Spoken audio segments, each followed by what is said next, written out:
Hey guys, and welcome to the first video in the new tutorial series that we at Comrades in Arms have put together. My name is Gary, and today we'll be going over medium to long range sniping in ARMA 2 Ace mod.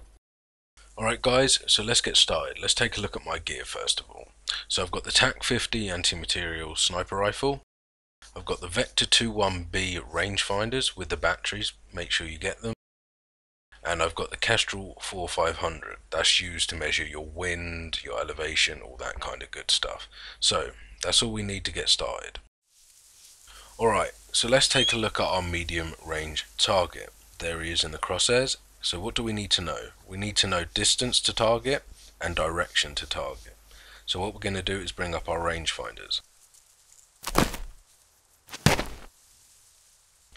Now we're in our rangefinders, we need to activate them. To do that, you hold down R for 3 or 4 seconds and then release. Okay, so now the rangefinders are activated and we've got 3, 4, 2 for direction. So now we need to know range. So what we're going to do is hold down the left mouse button for 2 seconds and release. Okay, there we go. We've got our range. 805 for the range and 342 for direction. Keep these values in mind, we need them later. So let's go back to our TAC 50. Now what I want you to do is open up your Ace menu, and to do that I press the App key, which is next to my right Windows key on my keyboard. Click Kestrel 4500, brings up the Kestrel. We're going to calibrate the Kestrel now, so click the middle button on the Kestrel. Calibration set. So what we're going to do now is click the left arrow key on the Kestrel to change pages. Okay, so now we're in our crosswind page. Now that crosswind initially looked very strong. It was above 5, but it seems to be dropping very rapidly. Below 2 now, even below 1. So you see how much the wind fluctuates there. We're going to give it 10 to 15 seconds before we make any decisions. We want to see if the wind evens out, if it slows down.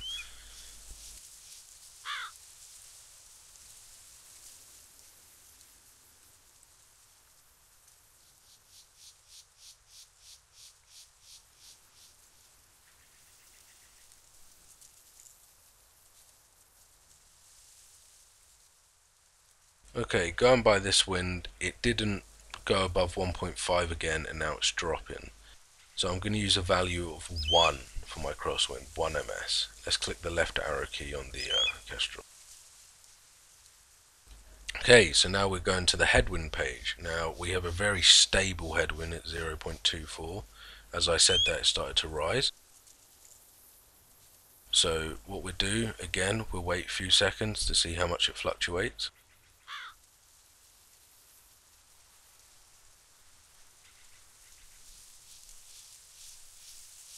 Now obviously the stronger the headwind, the less velocity the bullet has in its flight, so the less power, the less range it has.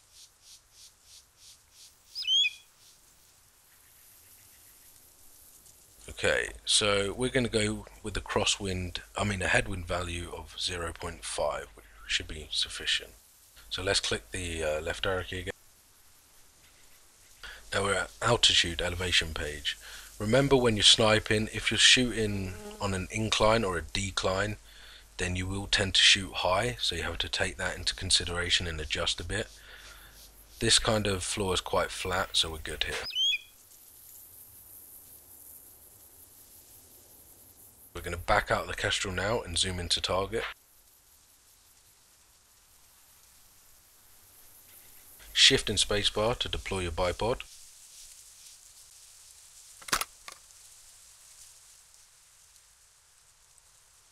Okay, so now we've got our bipod deployed, we're going to start inputting the data to calibrate the sniper to be able to take the shot. So let's click Shift and V, go to range table. It was 805 for us, how far away the target was. This says 800, elevation 10.5, that is more than sufficient, so let's put in 10.5. Okay. So now we have to put in the windage. On here, on the range table, it says 800, elevation 10.5, wind 3. But this wind is only 3 if you have a 4 ms crosswind. Okay, I said a 1 ms crosswind. So basically you would divide 3 by 4 and you'd get the value. But I'm going to round it up to 1 because I want to compensate for wind fluctuation. So there we go, I've put 1 in. I'm going to press Shift and K. And now it shows that we have a tailwind. Okay, so it's gone from a headwind to a tailwind. The wind's changed. See how it went like an amber orange on the arrow? That means that the tailwind's pretty strong. So we're going to confirm that. Now we're going to line up to take the shot. We're going to take in consideration the tailwind. We're going to take into consideration the crosswind we have. So we're going to lower the scope because of the tailwind.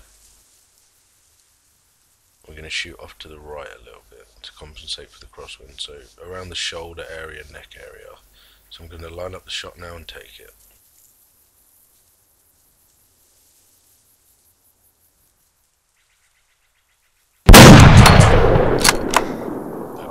Direct hit, one shot kill, headshot. Pretty nice. Let's get straight into our final shot, our long range shot. So I'm straight in the rangefinders already. So I'm going to calculate direction and distance as we did before.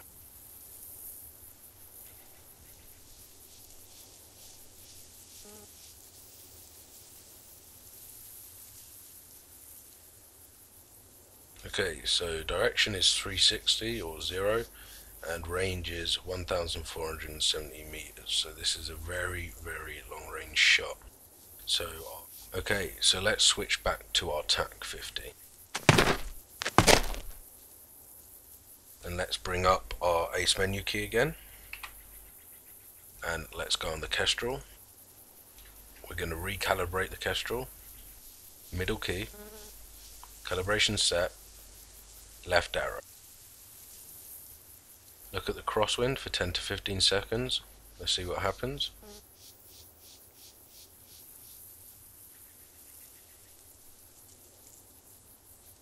So it was around 230 and now it's climbing and now it's descending again.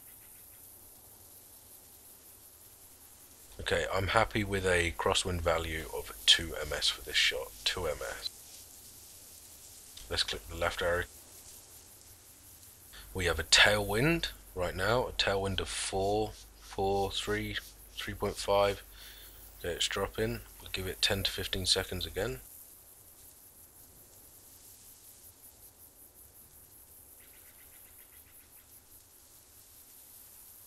Okay, so I'm happy with a headwind, a tailwind even, of 3 ms. So we've got a crosswind of 2 ms and we've got a tailwind of 3 ms. 2 to 3 ms I think is fine, yeah, for the tailwind.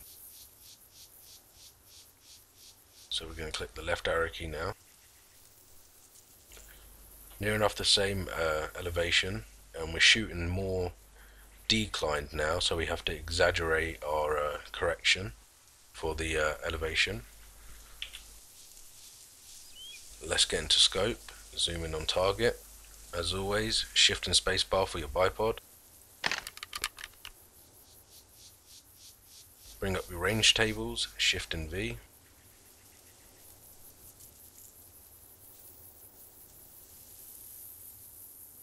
And this shot was 1470, so near on 1500.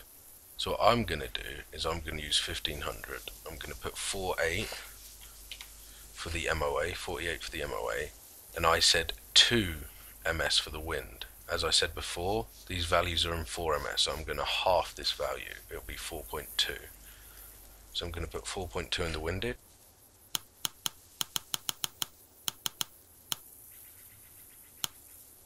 .25, shifting K. Okay, the wind is heading in that direction, so it's more to the left, so it's good that I put the arrows, the numbers in the windage using the right arrow key because we want to be shooting into the wind. So 4.25 and and 4.8 for the MOA and the elevation. Let's confirm that. We know we have a tailwind, so we have to compensate for that. We know we're shooting on a decline, so we have to compensate for that. And we know we have a strong wind indicated by the amber arrow on the left side. So what I'm going to do is you have to exaggerate your shot at this long distance. Alright guys, so I'm going to try and line up the shot now. I'll probably go 2 mil dots down from the top. That should be sufficient correction for all the values that we've input into the calibration for the sniper. I'm going to take the shot now.